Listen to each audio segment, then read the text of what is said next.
Hey, this is Chris with Chris Comments, a show of common sense on common ground no matter what the subject, despite the fact that this subject might be proven to be debatable. And the reason why I say this is because I got a bone to pick with everybody before it even starts, before the drama even starts, okay? President Biden, it's Monday, today's Wednesday, March 9th. President Biden has pulled the sanctions on all the oil and all this stuff, all this ban on Russian oil and fuel and all this good stuff.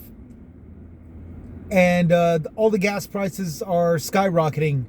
And people are asking Jen Psaki, why is Biden allowing this to happen? And the only thing Jen Psaki can ask is, why aren't you asking the gas and fuel companies? Okay, since they're the ones that are saying, oh, well, we'd like to, but, and all this good stuff. And that's a good point. To this day, it still doesn't make any sense as to how people are connecting a president with an industry of some sort. If his hand is not in the till, if he's not collecting anything, if he's not doing a part of it in the business, and I know a lot of you out there are going to be like, oh, he's getting paid. Oh, yeah. I'm sure he is under the table. Under the table, however, does not excuse the industries from jacking up the prices. We got to remember, Russian oil, we already bought some a while ago. It's supposed to be on the way and all this good stuff. I don't know if it made it here yet, but 2 weeks ago, it was supposed to be on the way over here. It was already pre-bought. But the majority of the Russian oil and the fuel goes straight to Europe. It's a European thing, not ours. So for the gas companies here to say, oh man, there's a ban on Russian oil, we got to jack up the price. Well, that doesn't make any sense. Because we've got a majority source down here in this country. We don't technically need Russian oil. No more than we ever actually needed Saudi oil. No more than we actually need this Venezuelan oil now that this deal is broken. Biden raised this deal with Venezuelan, and peace was made and terms was made. And now we're getting Venezuelan oil on the way over here as well. As of 2 days ago, I think. So, with that going on, technically we don't really actually need Venezuelan oil either. We've got our own sources. The reason why we don't have it in flow right now is because it's stuff like the stuff coming up from Alaska straight through the Keystone Pipeline, which has one portion through Dakota, through one of the Dakota states, illegally trespassing through sovereign soil, indigenous soil, I should be more specific. That's illegal. And so it had to be stopped. But there's nothing stopping the oil companies from moving it off indigenous soil or putting up two stations on both sides of the soil of the indigenous grounds and having it transported, either truck or whatever. I don't know, air flight, I know that's a lot of work and all that, but it would instill jobs. It would instill a lot more jobs than having the oil going through a pipeline. Which, for the record, a year after it was assembled, had already broken. There was a large-ass leak where millions of gallons were already spilt into the. It wasn't on indigenous soil. It was on American soil. But that's beside the point. The fact of the matter is that pipelines will break, burst, crack, leak, drip, spill, flow. Oil will flow. And it takes forever to find this. And it's usually found by accident. Nobody really keeps an eye on these pipelines. You know, so to think that the oil companies should tell Biden, well, allow us to flow the oil through wherever we want and don't give me any lip about it. Well, that's just as dumb. You know, to transport oil through the trucks through a stable pace, you know, it would be very beneficial especially for the workers. But oil and fuel companies want to see that as a problem because of the cost of hiring these employees. And therefore we got this pipeline problem that technically they are at fault themselves for assembling, for building.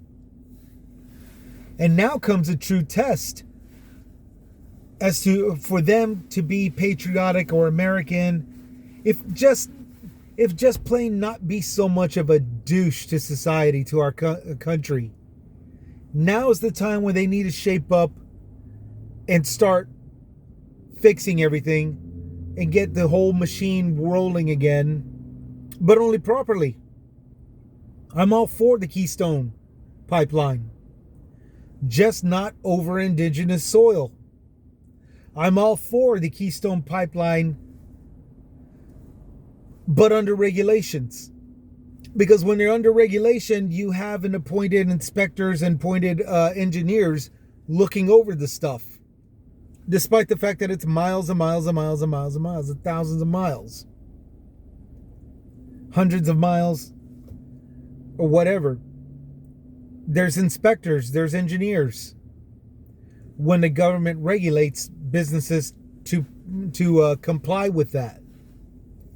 You know, the oil and fuel companies will always say that that's what they hire.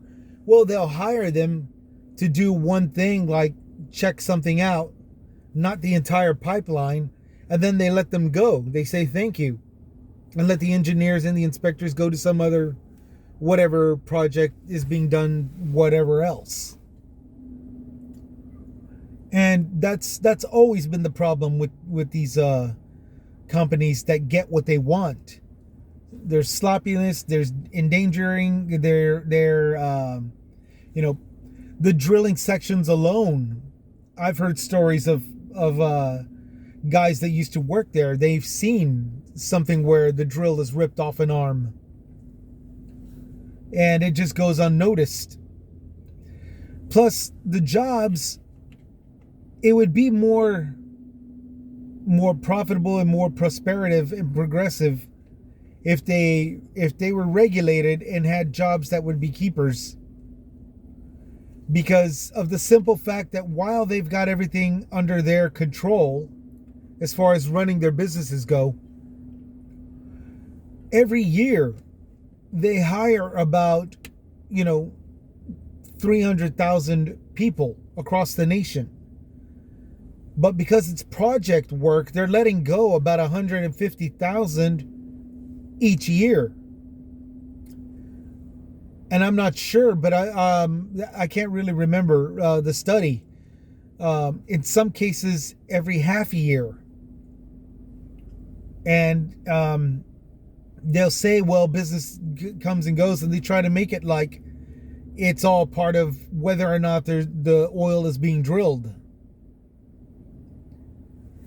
Now, I understand flexibility. I understand yo-yo labor and operations that take place against this well-oiled machine, if I may get to use that metaphor. But when it's just so obvious, systematically hire a certain amount, fire the rest, and then send the workers to another project, when it's just so systematic, they're taking the top portions of profit. They're not skimming pennies off the top. They're dipping up and taking a whole crap load more than whatever it is that they think they're doing. They're not doing bean counting, not by a long shot. They're doing it at the bitter end of everything.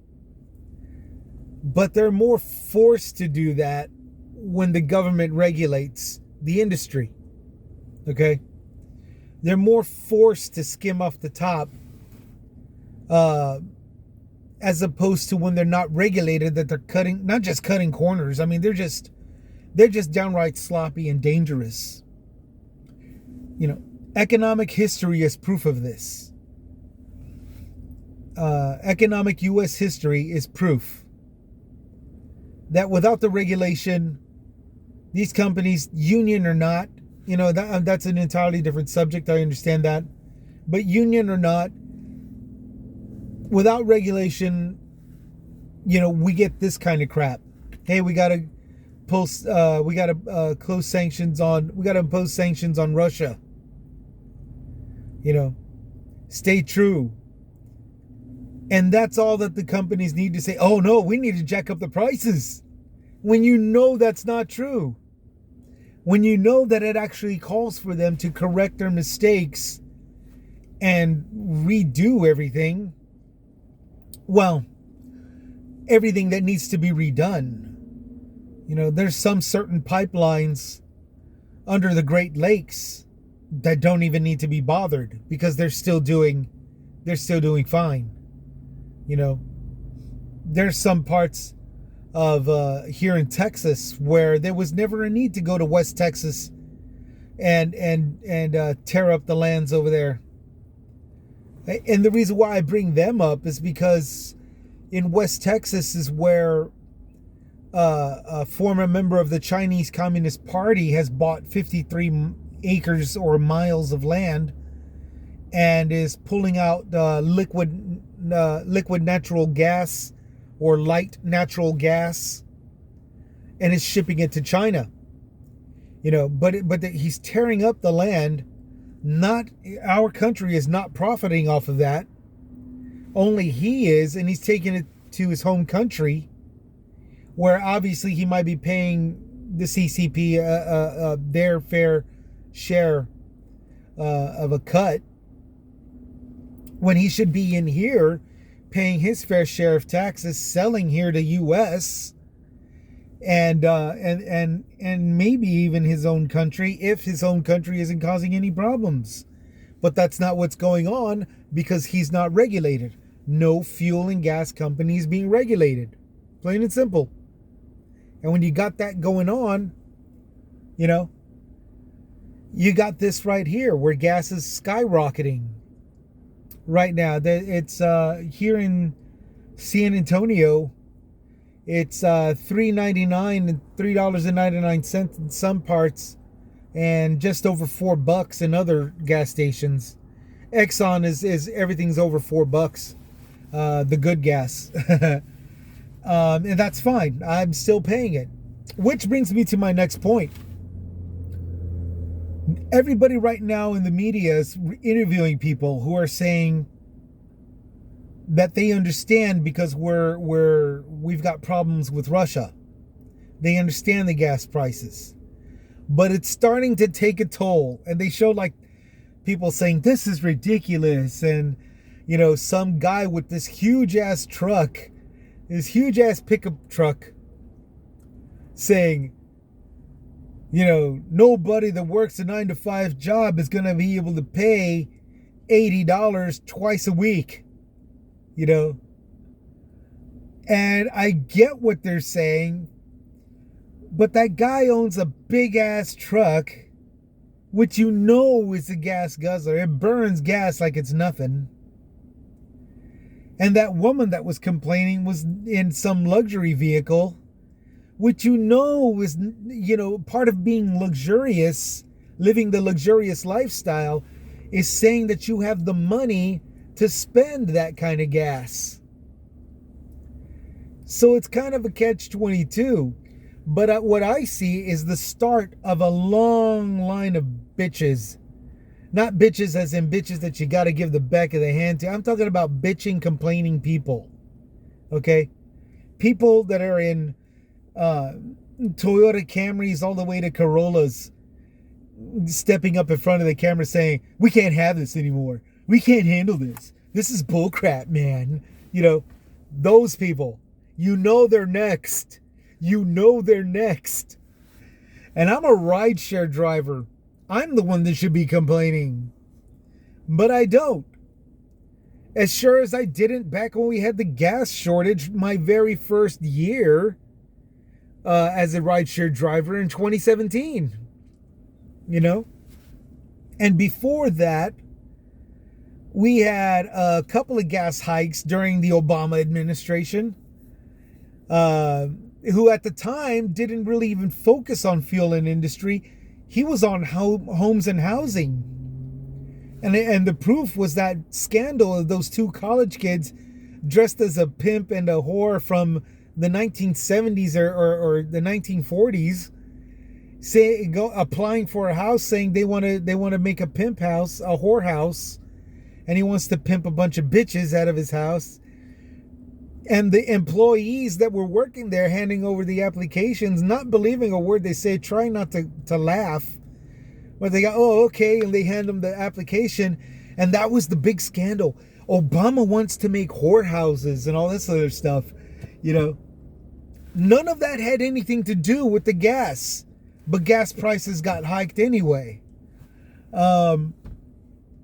It was just really stupid. And then before that, with Bush Jr., we were at war. And the gas prices went up, but everybody was understanding. We were actually involved in the war. And everybody was okay. Which leads to what the experts were saying at the time. They're not saying it now for some reason. They're not reviving it. And I don't know why. Because it's sound good advice that they were giving. And this is what they were saying. People are looking at the prices, and they're looking at the wallet, and they're looking at what they're trying to tell them. They're asking themselves, how much can I spend on my gas, as opposed to looking at the number of gallons and thinking, how many gallons do I really need in order to carry on? You see what I'm saying? And as a rideshare driver, on a technical level, that's how I think. Which is the reason why I'm always working. I'm always using my better judgment on how much I'm spending and how much I'm earning. Okay? And you got to use your better judgment on that. But even before I was a rideshare driver, I was thinking along those same lines. How many miles per gallon for the everyday work trip? How many miles per gallon for any trip, weekend getaway, or long distance trip through what is going to be coming up right now? It's March 9th. People are going to be let out for spring break. Not just kids, but college kids. Teachers, janitors, landscapers, all those people that do seasonal work, they're going to be let up for Christmas break. Which leads to the next thing. Why aren't you thinking along those lines, knowing full well that this is the month of spring breaks and all the gas prices are going to rise anyway? They always do, every year, every March, every April. They come down in June, but then they go skyrocketing back up for the 4th of July weekend. Every year this goes on like this. What are you doing? What are you doing complaining? I want everybody to remember this, what the experts were saying. Don't look at your cash and think, how much should I spend on the gas for my car? You should be thinking, how many gallons should I put in, for the car? Look at how many gallons you need, as opposed to how much money you can spend or cannot spend. Now, don't get me wrong. That little rule of thumb has a little bit of leeway for the spendings. But in all out honesty, if you're not looking at the gallons that you actually need in order to carry on and get by without a hitch, then you technically can look away from the wallet. You technically can look away from the spendings and all this stuff. At least you can breathe easier when you do this. When you look at how many gallons you need as opposed to how many gallons you should buy, how much money you should spend in the gallons. And that's the thing that I want everybody to know. You know, I want to share this info with all of you. Okay? Stop thinking that Biden has anything to do with this. Stop thinking that any president has anything to do with this.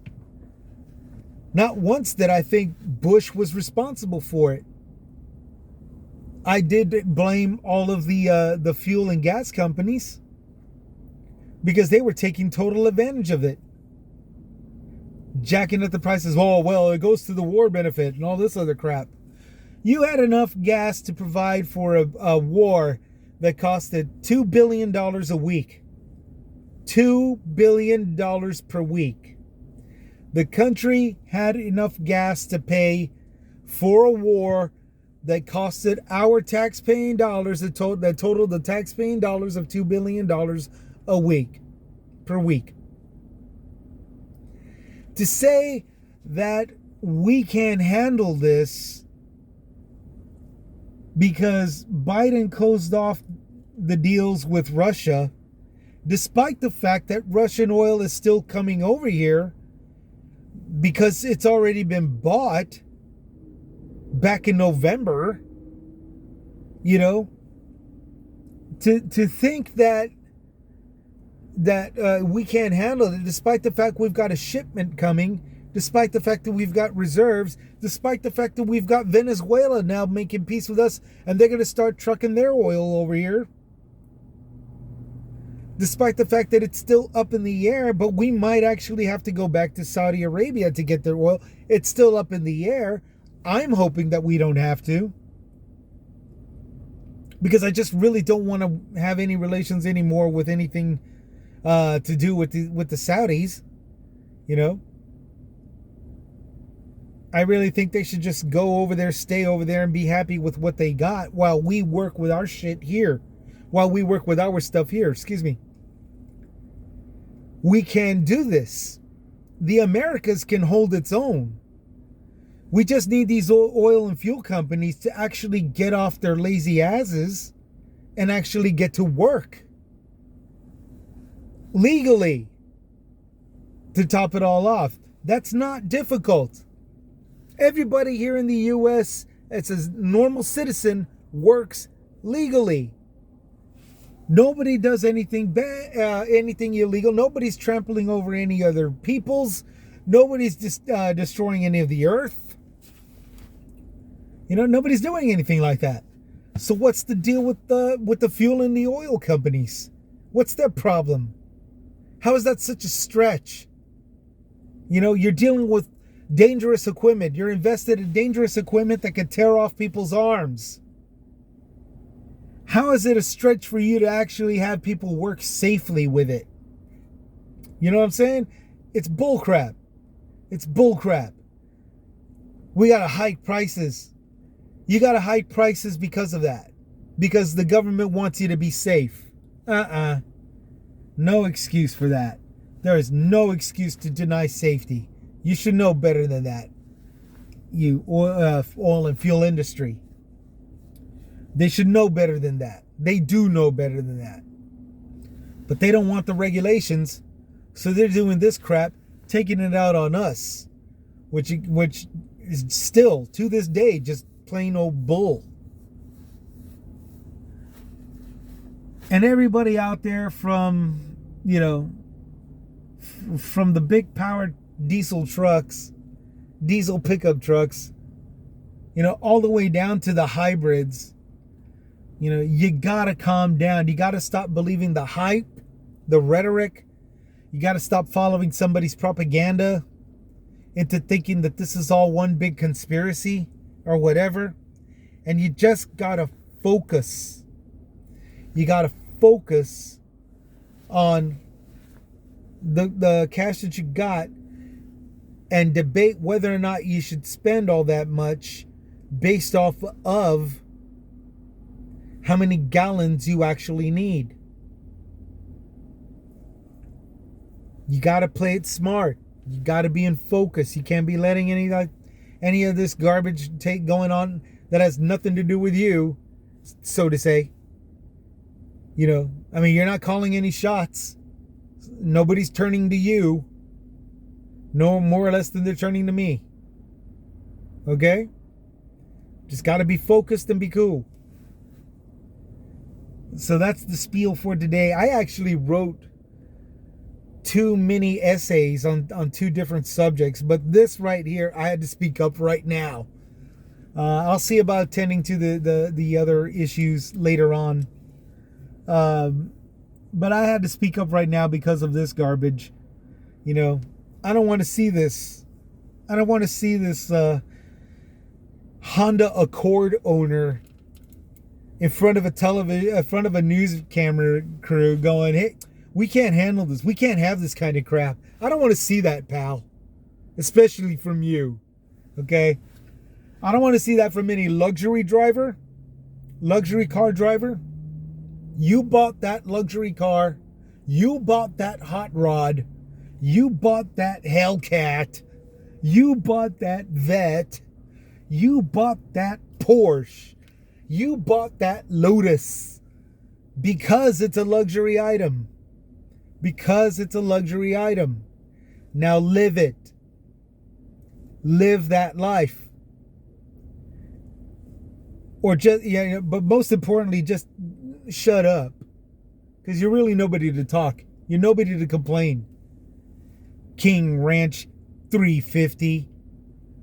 Ford pickup truck, diesel, or no, not even diesel, regular unleaded, super unleaded, and you're over here complaining about having to spend $300 out of the week. You know, it's like, dude, either live the life or shut up, but mostly shut up. You're nobody to talk. You're nobody to complain. You know, you're over here driving a Dodge, whatever the hell, a Mustang, whatever the hell. You know, and you're bitching about Biden, dude. Biden and the gas. It's like, what the hell? Man, shut up. Sit down. Just sit down. Shut up. Just keep your mouth shut. Just shut up. Freaking Dodge 3500. You know. You guys need to calm the hell down. So that's my spiel. I had to bring that gas thing up because it's just very important. I don't want to see this. You know what's going to happen. This crap is going to come happen. Some guy in a damn Prius. These gas prices are too high. Boy, I'm going to smack you. Freaking Chevy Volt. Man, I think those are all electric to top it all off. You know, what the hell is he doing complaining? Anyway, that's my spiel. That's common sense on common ground. Everybody be cool. Stay focused. Use your better judgment on pricing and gallons. Use your better judgment, and you'll be just like this rideshare driver, being able to carry on with his day, and you know, working for a living and still smiling. Because we're just too in control of anything to do anything else.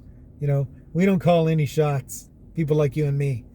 So just sitting around and smile a lot is pretty much all that we can do. And I say keep it up. Keep it up. Keep going. Keep on keeping on. Okay? That's it for today. Y'all take it easy. Stay safe out there. Keep practicing all the safeties, and hang in there. Okay? This is Chris with Chris's Comments, signing out.